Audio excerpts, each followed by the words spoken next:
If you have a Bible, and I hope you do, open it to the book of John. The book of John. If you don't have a Bible, would you slip up your hand? And we want to put one into that hand so you can follow along with us this morning. Gospel of John. You say, Pastor, I thought we were in Psalms. Yeah, we were. But we're taking a diversion today into the Gospel of John. Gospel of John, chapter 8. And while you're turning there, I want to read something to you.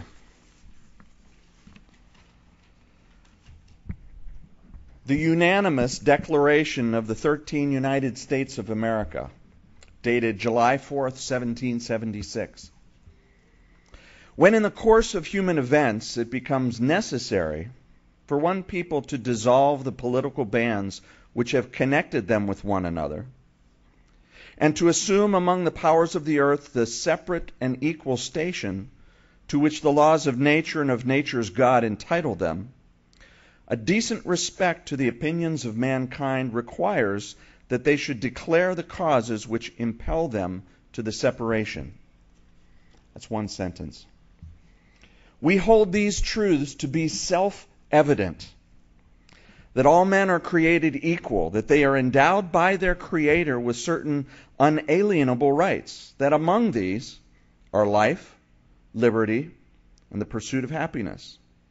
That to secure these rights, governments are instituted among men, deriving their just powers from the consent of the governed.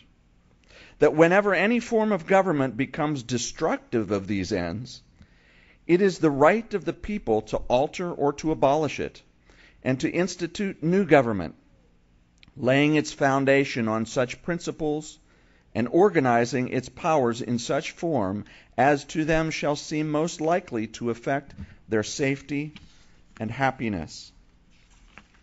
And it goes on and ends saying this: We therefore, the representative of the United States of America in General Congress assembled, appealing to the Supreme Judge of the world for the vicissitude of our intentions, do in the name and by authority of the good people of these colonies, solemnly publish and declare that these united colonies are, and of right ought to be, free and independent states, that they are absolved from all allegiance to the British Crown, and that all political connection between them and the state of Great Britain is and ought to be totally dissolved, and that as free and independent states they have full power to levy war, conclude peace, contract alliances, establish commerce, and to do all other acts and things which independent states may of right do. And for the support of this declaration, with a firm reliance on the protection of divine providence, we mutually pledge to each other our lives, our fortunes, and our sacred honor. People don't talk like that anymore. People don't write like that anymore. But these are the very words that we celebrate today as a nation. July 4th, 1776. I didn't do the math, but some 200 plus years ago. As Abraham Lincoln said, our forefathers brought forth upon this continent a new nation, conceived and dedicated to liberty and to these things that are written in this Declaration of Independence. It's powerful. It basically, in the body of this whole thing, declared that people have a right to abolish government that's become tyrannical, and to establish one that respects the inalienable rights of humans to life, liberty, and the pursuit of happiness. A right given to them by God, by their Creator, it says. Did you know that this declaration was actually not the instigator of the American Revolution, but rather this document was written about over a year after the American Revolution had begun? Began in 1775. Lexington and Concord were the first battles. The war continued until 1781, and then the formal treaty between the U.S. and Great Britain was not put together until 1783. And in this, the United States declared themselves free and determined their own destiny. Now, we did this a couple of weeks ago, but I want to do it one more time because of that last line just really hit me. That we mutually pledge to each other our lives, our fortunes, and our sacred honor. Could I please ask that everyone who has served this country in the armed forces to please stand right now and let us honor you today? Would you stand, please? If you were in the armed forces, please stand. Thank you. Thank you. Thank you. And I got to say, there's at least one more who's having what he didn't know was a busman's holiday. Who knows that expression? Did you ever hear that? A busman's holiday? Nobody. Oh, gosh.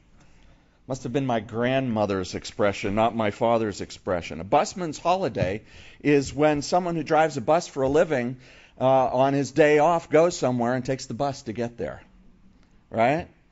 So Bill makes his living cooking, and he graciously agreed when I asked him today to grill the burgers and dogs and chicken so that when we finish, the meat should be close to or already finished cooking. So be sure and thank him too. I think he's our most recent person from the armed forces. He just came back from Iraq. It's been, how long, a year and a half? A year?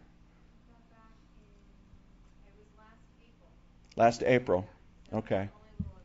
A little over a year. And thanks to an IED, he's back. And thanks to God, he's safe. Amen. And delivered. So we see that the United States, and thank God our forefathers had such principle and such honor that they wrote these words and were willing to literally pledge their lives to one another and to the nation, and in a sense to us, so that this nation exists. Now, I believe, just as they said, God had a whole lot to do with it as well. Absolutely. And He has given His divine providence. But this morning I want to talk to you about something else. We celebrate independence today. Independence. This is Independence Day. And that independence came from our forefathers saying, we believe it is our right to self-determination. We will choose who we will serve, and we will choose how we will serve them, because the government is actually there by the consent of the governed, as opposed to the consent of the king, which when you read the rest of the Declaration of Independence, most of it are all the grievances against the king of the day, who was not taking into account the consent of the governed, but was just ruling as he chose. But Jesus tells us something else. Jesus tells us that it's not what political party or country you belong to. I thank God I was born in the United States. Amen. I thank God, believe it or not, today for both the Republican and Democratic Party, because they carry a tradition of being the mechanism whereby the consent of the governed is brought forward to the government. We need to continue to pray for our leaders. But it's not whether you're a Democrat or Republican. God's not a Democrat or a Republican. It's not any of that matters, but it is who you are related to. That's what matters. And that's why this morning I entitled the message, Dependent Independence. Because we are dependents. And because of the fact that we are dependents, we are independent. Kind of sounds contradictory, doesn't it? Well, let's get to the Gospel of John, chapter 8.